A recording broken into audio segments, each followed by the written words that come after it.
remember this impression looking at the mountains, the green mountains. I began crying and I didn't understand why, just like tears running. I had this feeling I'm finally home. I came back from a very long journey and I arrived home.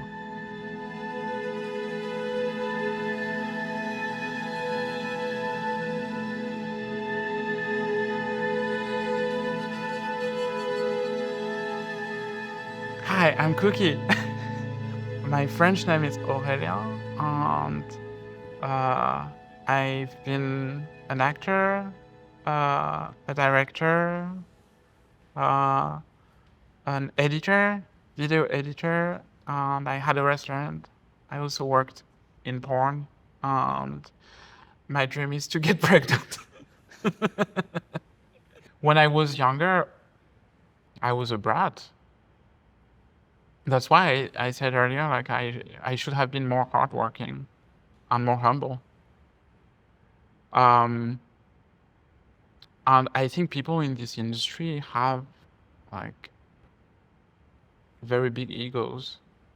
I think ego comes in the way of a lot of projects because people want to be the most important person in that project. If you don't follow my lead, I don't want to do that project. If you know, like things like that. And personally, I grew a little bit tired of it because it implies a lot of humiliations, a lot of people turning their back on you to talk to a more important person, a lot of fake friends, like a lot of fake laugh, like like I don't want to do that anymore. I want to be friends with my friends, and I want to be more simple. My mom died very suddenly. I had a conversation 2 days before her death, and she was totally okay, and she had absolutely no problem. She was eating healthy food, so also so she didn't get a chance. And 2 days later, like a distant cousin called me and said like your mom is dead. It was very sudden, and it happened in one afternoon. I began to kind of reassess because I felt, of course, we always feel like we don't do enough, like it's never enough. But in my case, like I didn't go to France for 2 years. It's even more difficult, I guess, when you're living abroad, and you even have like more occasions to just like feel guilty about that.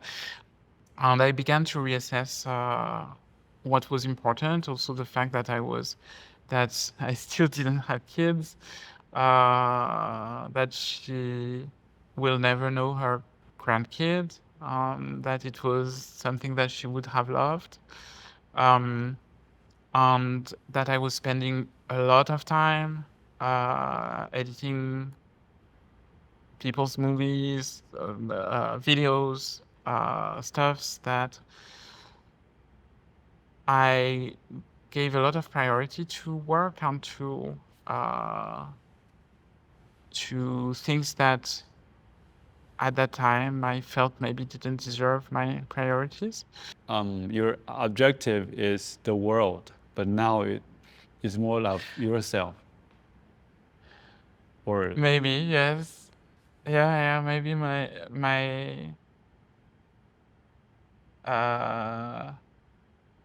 ambition shrunk. I would not say that it's shrink. It would be Shift. yeah, it's a shift, or might be a realization. Yes. Like you've suddenly realized that is more important than everything else. Yes, but also at some point, I don't know, like when you reach a certain age, like you're tired of trying, right? So like I think it's also kind of like a logical thing, like a realization of some thing, like yeah, I tried. Maybe it's time to just give up, like To let go.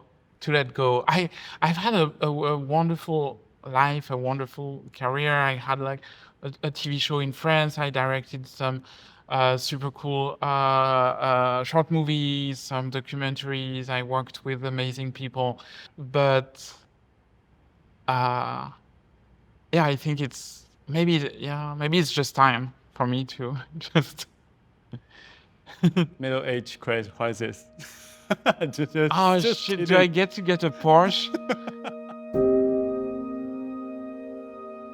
What is your first impression about Taiwan? So I discovered Taiwan through a movie. At that time, I was studying acting, and I was spending entire afternoons, entire days actually, at the movie theater. And I was seeing movies after movies after movies. Sometimes I didn't know even the title. I was taking like a random, uh, I was taking a random ticket, and I was just entering the theater, and I was just like, one time completely randomly, I went to see Tianqi Mambo or Millennium Mambo, the movie from Ho Xiaoxian. It was 1999 probably. I was completely mesmerized um, by the nowness of the movie. It was nowness before even the concept of nowness existed, I guess. Um, Incredible actors like Li Pingbing, Light, Shu Qi. It it was I was completely taken away by the story, the way he tells his stories, and this whole movie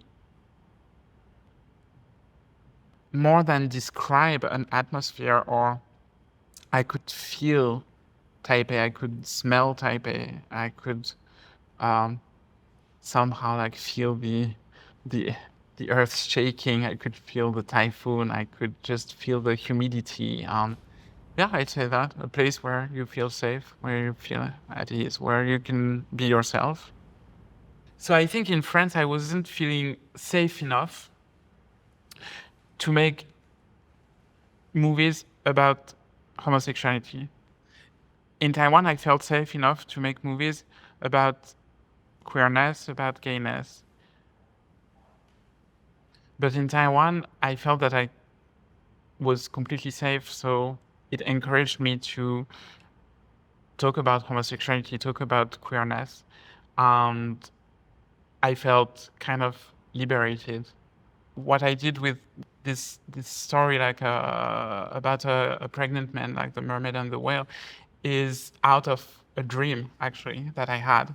One night I just felt asleep, and I felt pregnant, and in the morning I gave birth to a little girl in a street in Hong Kong. That was my dream.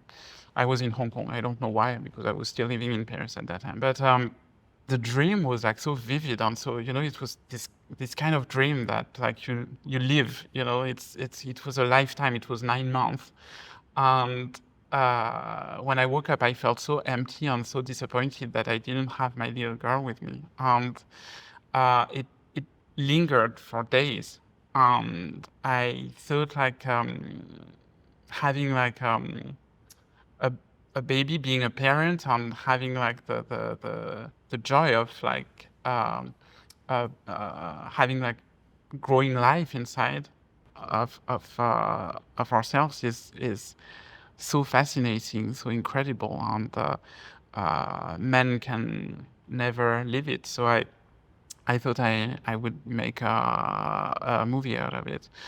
Yeah, it's part of a dream, so it's part of me, so it's part of like it's of course part of my life. I think for me it's kind of fascinating to harbor life, to give life to something from scratch.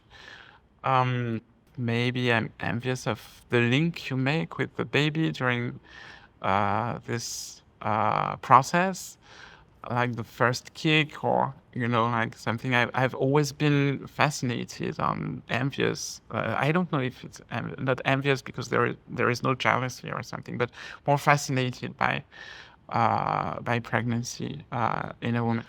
I'm happy to be a guy. I'm happy to be gay. I'm happy to be who I am. Like, I have no problem with that. I think being a pregnant guy or has more to do with exploration maybe than we thought that there are like so many kids in the world that are in need of parents, and that we won't, we preferred to adopt a kid.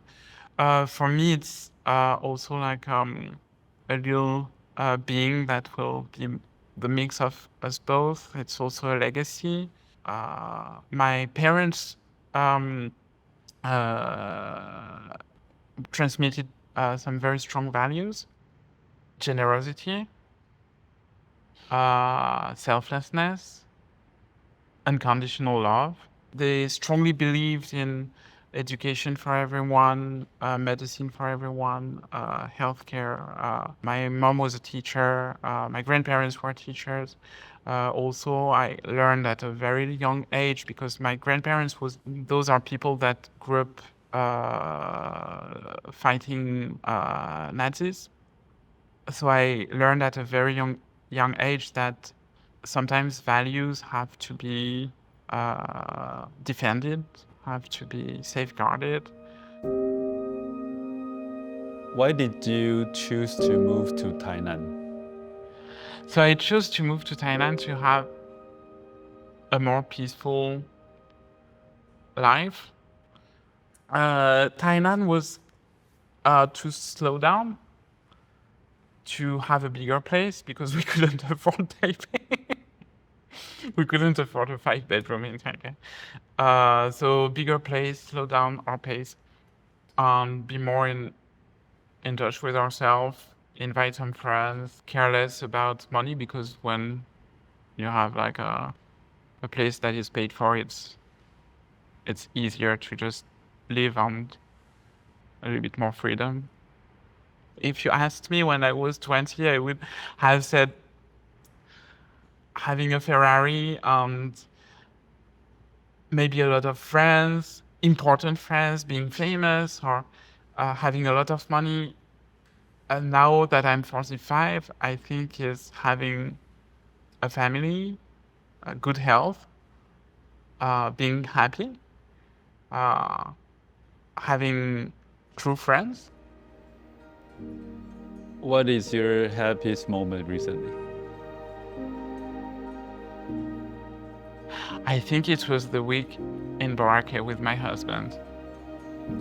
It was super cool. We went to the beach every day, and our only preoccupation was to find a nice restaurant for the night. And I mean, I think if it was every day, every year, every week, it would be boring. But for 1 week, it was just like, ecstasy. It was just like, wow, so cool. We didn't care about one single thing. We went there with a friend. We spent an awesome week, just like soaking in the sea. We had foot massage. And that was our only concern, like, oh, where are we going to eat tonight?